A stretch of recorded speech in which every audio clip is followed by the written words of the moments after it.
Hello സുഹൃത്തുക്കളെ, ഇന്ന് നമ്മൾ നോക്കാൻ പോകുന്നത് കേരളത്തിലെ ഏറ്റവും ദുരൂഹമായ കുറ്റകൃത്യങ്ങളിലൊന്നിനെ ആസ്പദമാക്കി ഒരുക്കിയ കുറുപ്പ് എന്ന സിനിമയുടെ കഥയാണ്. ഒരു മനുഷ്യൻ സ്വന്തം ജീവിതത്തിൽ നിന്ന് രക്ഷപ്പെടാൻ ആദ്യം സ്വന്തം മരണത്തെ നാടകമാക്കി. അതിനുശേഷം പുതിയ പേരിൽ പുതിയ ജീവിതം തുടങ്ങി. എന്നാൽ അതിലും വലിയൊരു തട്ടിപ്പ് നടത്താൻ വീണ്ടും സ്വന്തം മരണം നാടകമാക്കാൻ തീരുമാനിച്ചു. പക്ഷേ ഇത്തവണ സ്വന്തം മരണത്തിന്റെ നാടകം വിശ്വസിപ്പിക്കാൻ അയാൾ മറ്റൊരാളുടെ ജീവൻ എടുത്തു. ആരാണ് ആ മനുഷ്യൻ? അപ്പോൾ കൂടുതൽ വൈകാതെ കഥയിലേക്ക് കടക്കാം. കഥ നടക്കുന്നത് കേരളത്തിലാണ്. നമ്മുടെ നായകന്റെ യഥാർത്ഥ പേര് ഗോപികൃഷ്ണക്കുറുപ്പ്.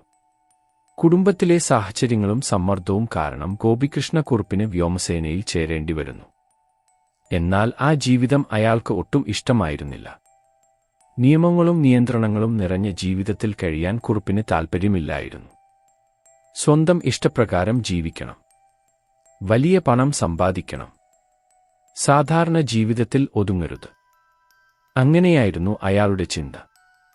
ഒടുവിൽ ഈ ജീവിതത്തിൽ നിന്ന് രക്ഷപ്പെടാൻ കുറുപ്പ് ഒരു അത്ഭുതകരമായ തീരുമാനം എടുക്കുന്നു. അയാൾ ആദ്യമായി സ്വന്തം മരണം നാടകമാക്കുന്നു. എല്ലാവരും ഗോപികൃഷ്ണക്കുറുപ്പ് മരിച്ചെന്ന് വിശ്വസിക്കുന്ന രീതിയിൽ കാര്യങ്ങൾ ഒരുക്കുന്നു. പിന്നീട് അയാൾ ഒരു പുതിയ ജീവിതം ആരംഭിക്കുന്നു. ഇനി ഗോപികൃഷ്ണക്കുറുപ്പെന്ന പേരിൽ ജീവിക്കില്ല. അയാൾക്ക് പുതിയൊരു പേര്, സുധാകരക്കുറുപ്പ്. അങ്ങനെ സ്വന്തം പഴയ ജീവിതത്തെ പിന്നിലാക്കി പുതിയ പേരിലും പുതിയ രൂപത്തിലും അയാൾ മുന്നോട്ടു പോകുന്നു. പുതിയ പേരിൽ ജീവിക്കുന്ന കുറുപ്പിന്റെ ജീവിതത്തിലേക്ക് ശാരദ എത്തുന്നു. അവർക്കിടയിൽ അടുപ്പം വളരുന്നു. പിന്നീട് ഇരുവരും വിവാഹിതരാകുന്നു. പുറമേ നോക്കുമ്പോൾ കുറുപ്പിന്റെ ജീവിതം സന്തോഷകരമായി മുന്നോട്ടു പോകുന്നതുപോലെ തോന്നും. എന്നാൽ കുറുപ്പിന്റെ മനസ്സിൽ വലിയ പണക്കാരനാകണമെന്ന ആഗ്രഹം വളർന്നുകൊണ്ടിരുന്നു. കുറുപ്പും ശാരദയും പിന്നീട് വിദേശ രാജ്യങ്ങളിലേക്ക് പോകുന്നു. അവിടെ വെച്ച് കുറുപ്പ് നിയമവിരുദ്ധമായ കച്ചവടങ്ങളിലേക്ക് പ്രവേശിക്കുന്നു. ആയുധങ്ങളും എണ്ണയുമായി ബന്ധപ്പെട്ട കള്ളക്കടത്ത് പ്രവർത്തനങ്ങളിൽ അയാൾ ഇടപെടാൻ തുടങ്ങുന്നു. ഇതിലൂടെ വലിയ പണം സമ്പാദിക്കുകയും സ്വാധീനമുള്ള ആളുകളുമായി ബന്ധം സ്ഥാപിക്കുകയും ചെയ്യുന്നു. ഒരു ഗുണ്ടാ നേതാവുമായും ഒരു രാജകുമാരനുമായും വരെ കുറുപ്പിന് ബന്ധമുണ്ടാകുന്നു. പണം കൂടുന്തോറും കുറുപ്പിന്റെ ആഗ്രഹവും വളരുന്നു. ലഭിച്ചതുകൊണ്ട് തൃപ്തിപ്പെടാൻ അയാൾ തയ്യാറായിരുന്നില്ല. അയാൾക്ക് കൂടുതൽ വേണം. എങ്ങനെയെങ്കിലും കൂടുതൽ പണം സ്വന്തമാക്കണം. അങ്ങനെയാണ് കുറുപ്പിന്റെ മനസ്സിൽ മറ്റൊരു ഭീകരമായ പദ്ധതി രൂപപ്പെടുന്നത്. കുറുപ്പ് തന്റെ പേരിൽ വലിയൊരു ഇൻഷുറൻസ് എടുക്കുന്നു. തുക വളരെ വലുതായിരുന്നു. 8 ലക്ഷം രൂപയുടെ ഇൻഷുറൻസ്. ആ കാലത്ത് അതൊരു വലിയ തുകയായിരുന്നു. കുറുപ്പ് മരിച്ചതായി തെളിയിക്കാൻ കഴിഞ്ഞാൽ ആ പണം ലഭിക്കും. പക്ഷേ അയാൾക്ക് മുമ്പ് ചെയ്തുപോലെ വെറുതെ അപ്രത്യക്ഷനായാൽ മതിയാകില്ലായിരുന്നു. ഇത്തവണ എല്ലാവർക്കും കാണാൻ ഒരു മൃതദേഹം വേണം. ആ മൃതദേഹം കുറുപ്പിന്റേതാണെന്ന് എല്ലാവരും വിശ്വസിക്കണം. അങ്ങനെ കുറുപ്പിന്റെ മനസ്സിൽ ഒരു ക്രൂരമായ പദ്ധതി ജനിക്കുന്നു. തന്നെപ്പോലെ രൂപവും ശരീരഘടനയുമുള്ള ഒരാളെ കണ്ടെത്തുക, അയാളെ കൊല്ലുക, തുടർന്ന് മൃതദേഹം കാറിൽ കത്തിക്കുക, ശേഷം എല്ലാവരോടും മരിച്ചത് കുറുപ്പാണെന്ന് വിശ്വസിപ്പിക്കുക. ഒരു മനുഷ്യന്റെ ജീവൻ അപഹരിച്ച് സ്വന്തം മരണത്തിന്റെ നാടകം കളിക്കാൻ കുറുപ്പ് തീരുമാനിക്കുന്നു. ഈ പദ്ധതി നടപ്പാക്കാൻ കുറുപ്പിന് സഹായികളുമുണ്ടായിരുന്നു. ബന്ധുവായ പിള്ളേച്ചൻ, വാഹനം ഓടിക്കുന്ന പൊന്നച്ചൻ, ഓഫീസിൽ ജോലി ചെയ്യുന്ന സാബു, എല്ലാവരും കുറുപ്പിന്റെ പദ്ധതിയുടെ ഭാഗമാകുന്നു. ഇനി അവർക്ക് വേണ്ടത് ഒരു ഇരയാണ്. കുറുപ്പിന് ഏകദേശം സമാനമായ ശരീരഘടനയുള്ള ഒരാളെ അവർ അന്വേഷിക്കുന്നു. അങ്ങനെയാണ് അവരുടെ കണ്ണിൽ ചാർലി എത്തുന്നത്. ചലച്ചിത്ര വിതരണവുമായി ബന്ധപ്പെട്ട് ജോലി ചെയ്യുന്ന ഒരാളായിരുന്നു ചാർലി. ഒരു സാധാരണ മനുഷ്യൻ. കുറുപ്പിന്റെ ഭീകരമായ പദ്ധതിയെക്കുറിച്ച് ചാർലിക്ക് യാതൊരു അറിവുമുണ്ടായിരുന്നില്ല. ഒരു ദിവസം കുറുപ്പും കൂട്ടാളികളും ചാർലിയെ വാഹനത്തിൽ കയറ്റുന്നു. തുടർന്ന് അയാളെ മയക്കാൻ ശ്രമിക്കുന്നു. ചാർലിക്ക് സംഭവിക്കാൻ പോകുന്ന കാര്യം അയാൾക്ക് മനസ്സിലാകുന്നതിന് മുൻപ് തന്നെ എല്ലാം അവസാനിച്ചു. കുറുപ്പും കൂട്ടാളികളും ചേർന്ന് ചാർലിയെ കൊലപ്പെടുത്തുന്നു. പിന്നീട് മൃതദേഹം കുറുപ്പിന്റെ കാറിൽ കിടത്തുന്നു. കാർ കത്തിക്കുന്നു. തീ ആളിപ്പടരുന്നു. വാഹനം മുഴുവൻ കത്തിനശിക്കുന്നു. അകത്തുള്ള മൃതദേഹം തിരിച്ചറിയാൻ കഴിയാത്ത അവസ്ഥയിലാകുന്നു. ഇനി എല്ലാവരും അത് സുകുമാരക്കുറുപ്പിന്റെ മൃതദേഹമാണെന്ന് വിശ്വസിക്കണമെന്നായിരുന്നു അവരുടെ പദ്ധതി. പക്ഷേ അവർ കണക്കുകൂട്ടാത്ത ഒരാൾ ഉണ്ടായിരുന്നു.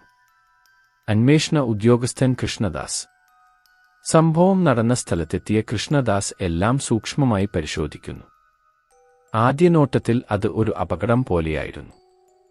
പക്ഷേ കൃഷ്ണദാസിന് ചില കാര്യങ്ങളിൽ സംശയം തോന്നി. എന്തോ ശരിയല്ല. ഇത് സാധാരണ അപകടമാകാൻ സാധ്യതയില്ല. അന്വേഷണം മുന്നോട്ട് പോകുന്തോറും കൂടുതൽ സൂചനകൾ ലഭിക്കുന്നു. കാറിന് തീപിടിച്ചത് എങ്ങനെയാണ്? മരിച്ചയാൾ ശരിക്കും കുറുപ്പാണോ? അല്ലെങ്കിൽ ഇതൊരു വലിയ തട്ടിപ്പാണോ? ഈ ചോദ്യങ്ങൾക്കുള്ള ഉത്തരം തേടി കൃഷ്ണദാസ് അന്വേഷണം ആരംഭിക്കുന്നു. തുടർന്ന് കൃഷ്ണദാസ് കുറുപ്പിന്റെ ബന്ധുക്കളെയും പരിചയക്കാരെയും സഹായികളെയും ചോദ്യം ചെയ്യുന്നു. പതിയെ കാര്യങ്ങൾ മാറിത്തുടങ്ങുന്നു. ഒരാൾ പറയുന്ന കാര്യവും മറ്റൊരാൾ പറയുന്ന കാര്യവും തമ്മിൽ പൊരുത്തക്കേടുകൾ ഉണ്ടായിരുന്നു. സംശയം കൂടുതൽ ശക്തമാകുന്നു. അപ്പോഴാണ് മറ്റൊരു ഞെട്ടിക്കുന്ന വിവരം പുറത്തുവരുന്നത്. കാറിൽ കത്തിക്കരിഞ്ഞ മൃതദേഹത്തിൽ നിന്നുള്ള ചില വസ്ത്രങ്ങളുടെ ഭാഗങ്ങൾ തിരിച്ചറിയപ്പെടുന്നു. ചാർലിയുടെ ഭാര്യ ആ വസ്ത്രങ്ങൾ തിരിച്ചറിയുന്നു. അതോടെ വലിയൊരു സത്യം പുറത്തുവരുന്നു. കാറിൽ കത്തിക്കരിഞ്ഞത് സുകുമാരക്കുറുപ്പല്ല, അത് ചാർലിയാണ്. സ്വന്തം മരണം നാടകമാക്കാൻ വേണ്ടി കുറുപ്പ് ഒരു നിരപരാധിയെ കൊലപ്പെടുത്തിയിരിക്കുന്നു. ഈ സത്യം പുറത്തുവന്നതോടെ കുറുപ്പിനെ കണ്ടെത്താൻ വലിയ തിരച്ചിൽ ആരംഭിക്കുന്നു. പിള്ളേച്ചനും മറ്റ് സഹായികളും പോലീസിന്റെ പിടിയിലാകുന്നു. അവരിൽ നിന്ന് പോലീസിന് കുറുപ്പിനെക്കുറിച്ചുള്ള പല വിവരങ്ങളും ലഭിക്കുന്നു. പക്ഷേ പദ്ധതിയുടെ മുഖ്യസൂത്രധാരൻ മാത്രം രക്ഷപ്പെട്ടിരുന്നു. സുകുമാരക്കുറുപ്പ് ഒളിവിൽ പോയി. പോലീസ് കുറുപ്പിനെ തിരഞ്ഞ് ആലപ്പുഴയിലെത്തുന്നു. പക്ഷേ അയാൾ അവിടെ നിന്ന് രക്ഷപ്പെട്ടിരുന്നു. എറണാകുളത്ത് എത്തുന്നു. അവിടെയും കുറുപ്പില്ല. പോലീസ് ഓരോ സ്ഥലത്തേക്കും എത്തുമ്പോഴും കുറുപ്പ് ഒരു ചുവട് മുന്നിലായിരുന്നു. ആലപ്പുഴ, എറണാകുളം, ഭോപ്പാൽ, മുംബൈ, പല സ്ഥലങ്ങളിലൂടെ കുറുപ്പ് രക്ഷപ്പെടുന്നു. പോലീസ് പിന്നാലെ വരുന്നതായി അറിഞ്ഞാൽ അയാൾ ഉടൻ സ്ഥലം മാറും. പുതിയ പേരുകൾ സ്വീകരിക്കും. പുതിയ വഴികളിലൂടെ യാത്ര ചെയ്യും. കുറുപ്പിനെ പിടികൂടുക എന്നത് കൃഷ്ണദാസിന്റെ ജീവിതത്തിലെ ഏറ്റവും വലിയ ലക്ഷ്യമായി മാറുന്നു. പക്ഷേ ഓരോ തവണയും കുറുപ്പ് രക്ഷപ്പെടുന്നു. ഒടുവിൽ കുറുപ്പ് രാജ്യം വിടാൻ തീരുമാനിക്കുന്നു. ഒരു വലിയ ആഡംബരക്കപ്പലിൽ കയറി വിദേശത്തേക്ക് രക്ഷപ്പെടാനായിരുന്നു പദ്ധതി. ഇവിടെ വെച്ചും കുറുപ്പ് വീണ്ടും പോലീസിനെ കബളിപ്പിക്കുന്നു. തന്നെ അന്വേഷിച്ച് പോലീസ് എത്തുമ്പോഴേക്കും രക്ഷപ്പെടാനുള്ള മറ്റൊരു വഴി അയാൾ കണ്ടെത്തുന്നു. ഒടുവിൽ അയാൾക്ക് മറ്റൊരു പുതിയ തിരിച്ചറിയൽ ലഭിക്കുന്നു. അലക്സാണ്ടർ. ഇനി സുകുമാരക്കുറുപ്പ് എന്ന പേരിൽ ജീവിക്കാൻ കഴിയില്ല. അലക്സാണ്ടർ എന്ന പേരിൽ അയാൾ വീണ്ടും തന്റെ യാത്ര ആരംഭിക്കുന്നു. ഒരു പേരിൽ ജനിച്ചു. ആ പേരിൽ നിന്ന് രക്ഷപ്പെടാൻ സ്വന്തം മരണം നാടകമാക്കി. പുതിയ പേരിൽ ജീവിച്ചു. വീണ്ടും സ്വന്തം മരണം നാടകമാക്കാൻ ഒരു നിരപരാധിയെ കൊന്നു. പിന്നീട് വീണ്ടും മറ്റൊരു പേരിൽ അപ്രത്യക്ഷനായി. കാലം കടന്നുപോകുന്നു. കുറുപ്പിനെ തേടിയുള്ള അന്വേഷണം തുടരുന്നു. പക്ഷേ അയാളെ കണ്ടെത്താൻ കഴിയുന്നില്ല. അയാൾ ജീവിച്ചിരിപ്പുണ്ടോ? മരിച്ചോ? വിദേശ രാജ്യത്ത് മറ്റൊരു പേരിൽ ജീവിക്കുകയാണോ? ഈ ചോദ്യങ്ങൾക്ക് വ്യക്തമായ ഉത്തരം ലഭിക്കുന്നില്ല. അവസാനം കുറുപ്പ് ഇപ്പോഴും എവിടെയോ ഒളിവിൽ ജീവിക്കുന്നുണ്ടെന്ന തോന്നൽ നമുക്ക് നൽകിക്കൊണ്ടാണ് സിനിമ അവസാനിക്കുന്നത്. സ്വന്തം ജീവിതത്തിലെ ഓരോ ഘട്ടത്തിലും പുതിയൊരു പേർ സ്വീകരിച്ച മനുഷ്യൻ. പണത്തിനും സ്വാതന്ത്ര്യത്തിനും വേണ്ടി ഒരു മനുഷ്യന്റെ ജീവൻ പോലും എടുക്കാൻ മടിക്കാത്ത മനുഷ്യൻ. നിയമത്തിന്റെ കണ്ണിൽപ്പെടാതെ വർഷങ്ങളോളം രക്ഷപ്പെട്ട മനുഷ്യൻ. സുകുമാരക്കുറുപ്പ്. കേരളത്തിന്റെ ഏറ്റവും വലിയ ദുരൂഹതകളിലൊന്നായി അയാൾ ഇന്നും നിലനിൽക്കുന്നു. അപ്പോൾ സുഹൃത്തുക്കളെ, കുറുപ്പ് എന്ന സിനിമയുടെ കഥ നിങ്ങൾക്ക് ഇഷ്ടമായെങ്കിൽ ചാനൽ സബ്സ്ക്രൈബ് ചെയ്ത് കൂടെ കൂടിക്കോ. ഇതുപോലെ കൂടുതൽ സിനിമാ കഥകളുമായി വീണ്ടും കാണാം.